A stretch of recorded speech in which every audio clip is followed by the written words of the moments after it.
سلام او ستړي مشئ.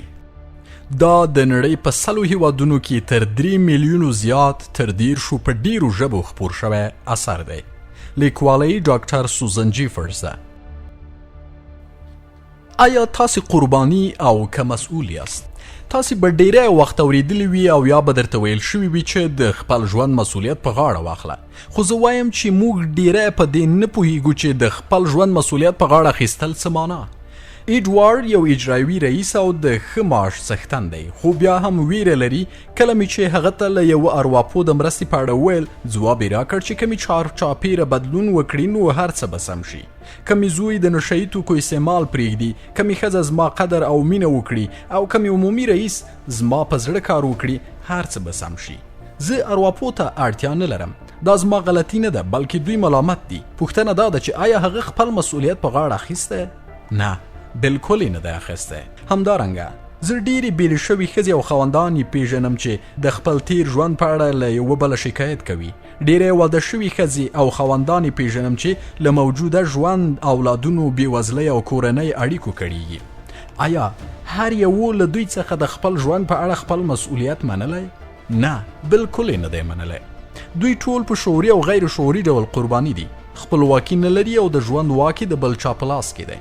په یاد ولرئ، په هر اندازه چې له خپل ځواک څخه کار نه اخلئ د ژوند واګې بل چاته په لاس کې ورکوئ، په هماغه اندازه به تاسې له درده ځواک ته شکل کې کیڼ لور ته په حرکت کې یاست، چې دا مو د ژور خفګان یا ډپریشن سبب ګرځي او د ویرې له کبله مو د ځواک قوه کمزوري کیږي. په دې باوري یم چې د پیښو پر وړاندې د غبرګونونو د پایلو مسؤلین موږ خپله یو. د هر څه مسؤلیت زموږ په غاړه دی. ما لاندې د مسؤلیت منلو 4 تعریفونه وړاندې کړي چې تفصیل به په 9م فصل کې وړاندې شي. لومړی، په نورو خپله ملامتیا نه اچول د مسؤلیت منلو په معنا دی. همدا چې په دې پوه شئ هر هغه څه چې په ذهن کې مو دي مسؤل یې ته خپله په ځان مو باور ترلاسه کړئ. د خاوند، ښځې، زوی، لور، رئیس او نورو ملامتول د مسؤلیت بار د بل چا پر اوږو ورچول دي. په ټولګي کې مې له خپلو زده کوونکو ډېر دا ډول ځوابونه اورېدل چې مسؤلیت یې په خپله نه مانه. میډلاین وایي خاوند مې ملامت دی، په تیرو 25 کلونو کې ژوند ته نه یم پرېښي، نو ولې ورسره پاتې کېدې؟ په دومره ښو کې دې ولې د هغو بدو ته ګوته ونیوله؟ داسې څه و چې تاسې خبرو ته نه یې پرېښي؟ ټوني وایي که رښتیا ووایم نورې دندې نشته، دغه دنده مې خوښیږي هم نه، خو له مجبوریته یې کوم. ولې ته نه وینې چې نور خلک یو مخ دندې اخلي؟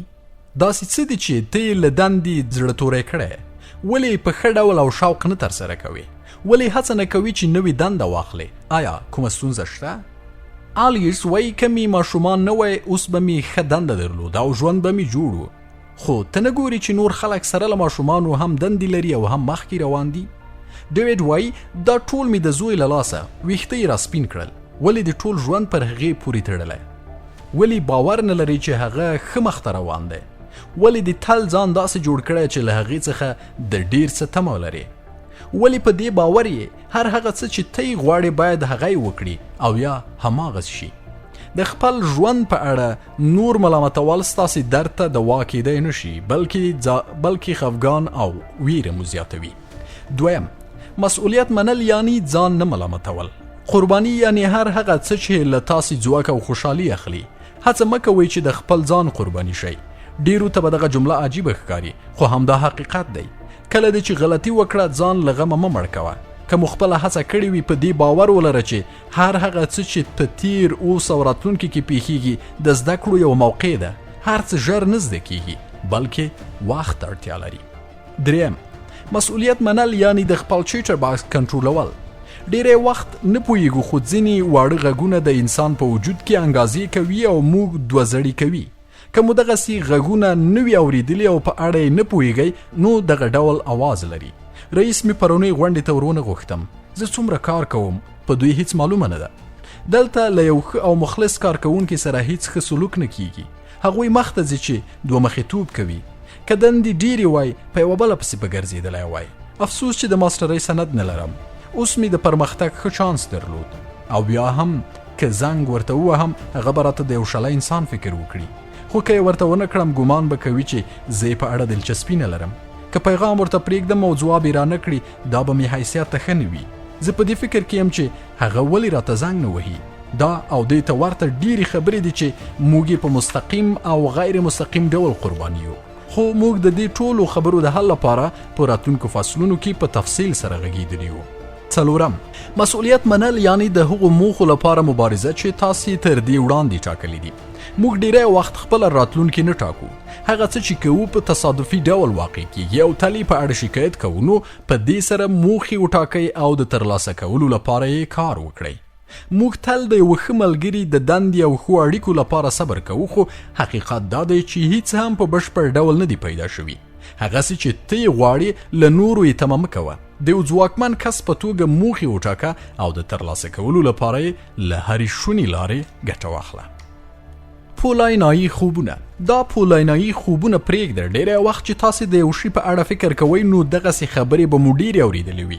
یو ماښام مې له یو ملګري سره د ډوډۍ خوړلو پر مهال د مثبت فکر په اړه بحث شو. زه یې د پولاینایي فکر په اړه تورنه کړم. ته یې وپوښتل، د ژوند له خنډونو سره سره که موږ د یو شي په اړه مثبت فکر وکړو، څه به پېښ شي؟ آیا دا بده ده چې که موږ لمر ته د عذاب په شکل نه بلکې د روښنایي په ډول وګورو؟ خنډ به څه وي که موږ په هر څه کې ښه وګورو؟ هیڅ خنډ به هم نه وي. زه وایم چې ولې خلک مثبت لوري ته په فکر کولو کې یو څه بې زړه وي. موږ پوهیږو چې مثبت فکر کول یو څه زړورتیا غواړي. زه چې کله هم په سیمینارونو او یا هم خپلو زده کوونکو ته د مثبت فکرۍ په اړه غږیږم، د دوی لومړۍ پوښتنه دا وي چې اوهو دا خو له حقیقت څخه لرې ده. خو کله چې له دوی د منفي فکرۍ په اړه دلایل پوښتم، بې ځوابه وي. څېړنې ښیي 90% هغه څه چې موږ په اړه اندېښنه او فکر کوو نه پېښیږي. په دې معنا چې زموږ منفي فکرونه 10% د صحیح والي چانس لري. اوس ووایاست چې مثبت فکر به ډېر منطقي وي که منفي. د خپل ژوند په اړه فکر وکړئ. باوري یم ډېر هغه څه چې تاسو یې په اړه اندېښنه کوله هیڅ نه دي واقع شوي.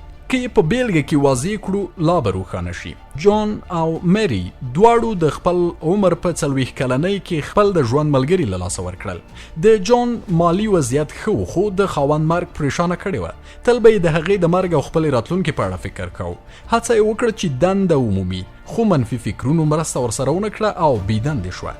بل لور ته مری د خپل ژوند د ملګري تر مرګ وروسته له ډېرو مالي ستونزو سره مخ شوه، خو همت یې له لاسه ورنه کړ. په خیریه کارونو کې کار پیل کړ. له دې سره یې ټولنیزې اړیکې پراخه او د وخت په تېرېدو یې خپله دنده ومونده. په ځان بسیا شوه.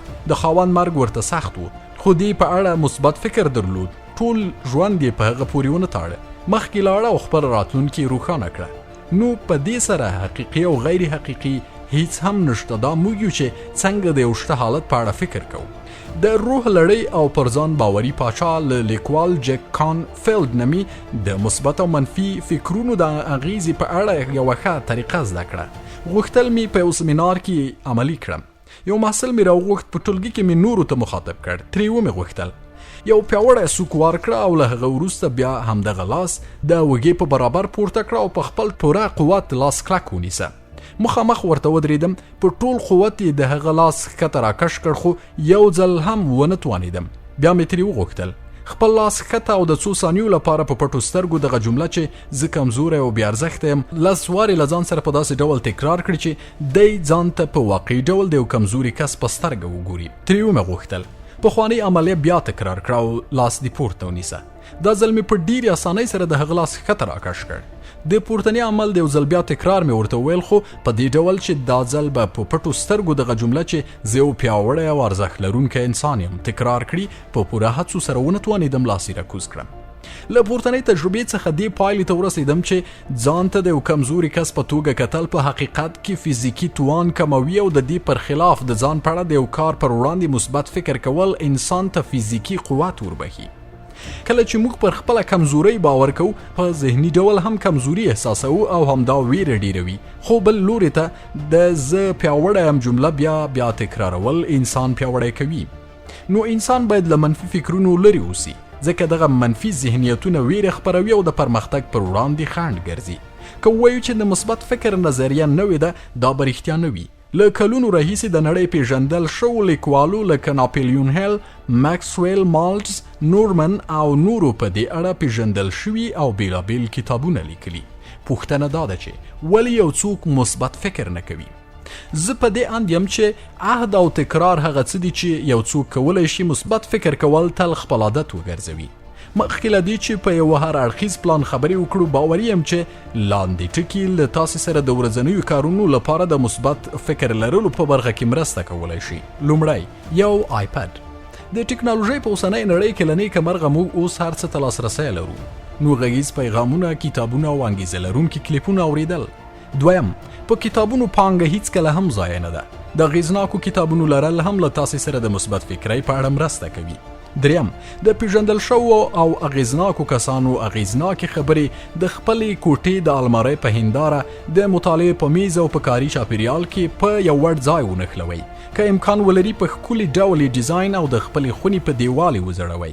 هر اغیزناکه جمله په خپل وخت کې ځان ته معنا لري. هڅه وکړئ چې له خپل وخت او حالاتو سره سم اغیزناکې جملې وکاروئ. د مثبت فکر په اړه یو څه باید په یاد ولرو چې مثبت فکر لرل په دې معنا نه دي چې تاسې به له ستونزو سره نه مخ کیږئ، ویره به نه لرئ او درد به نه وینئ، بلکې مثبت فکر مو وړتیا لوړوي چې هر ډول شرایط په ښه ډول اداره کړئ. یادښت: پولاینا د یوې ځوان نجلۍ کیسه ده چې د ژوند په هرو ناخوالو کې یې مثبت لیدلوری درلود، خو د وخت په تیریدو سره دغه کیسه غیر حقیقي او په افسانې بدله شوه.